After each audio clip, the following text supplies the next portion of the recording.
Hello guys, কেমন আছো? আশা করি ভালো আছো। আমিও ভালো আছি। এই যে চলে এসেছি পুকুর পাড়ে, দেখতেই পাচ্ছ। এই পুকুরে এটা আমাদের পুকুর। এই পুকুরেতে অনেক পানা হয়ে গেছে। এই পানা হওয়ার কারণে অনেক মাছ মরে ভেসে গেছে। সেই জন্য এই পানাকে ছাঁকার ব্যবস্থা করতে হবে, না ছাঁকলে মাছগুলো আরও মারা যাবে। দেখুন গাইস, কত পানা হয়েছে। বাতাসটা ওদিক থেকে দিচ্ছে, উত্তরা বাতাস দিচ্ছে, সেই জন্য দক্ষিণ দিকে সব পানাগুলো চলে গেছে।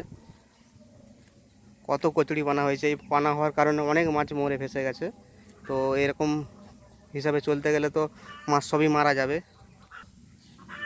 দেখুন গাইস, কত ছোট ছোট ক্ষুদ্দি ক্ষুদ্দি পানা হয়েছে। কচুরি পানা বলে এটাকে। গোটা পুকুরটাই ছেয়ে গেছে। শুধু ওদিকটায় বাতাস দিচ্ছে বলে সেই জন্য ওদিকটাকে ফাঁকা লাগছে। ওদিকটা, এদিকটায় দেখুন পুরো ভর্তি হয়ে গেছে। গাইস, ভিডিওটা যদি ভালো লাগে সাবস্ক্রাইব করবে, কমেন্ট করবে, আমাদের পাশে থাকবে।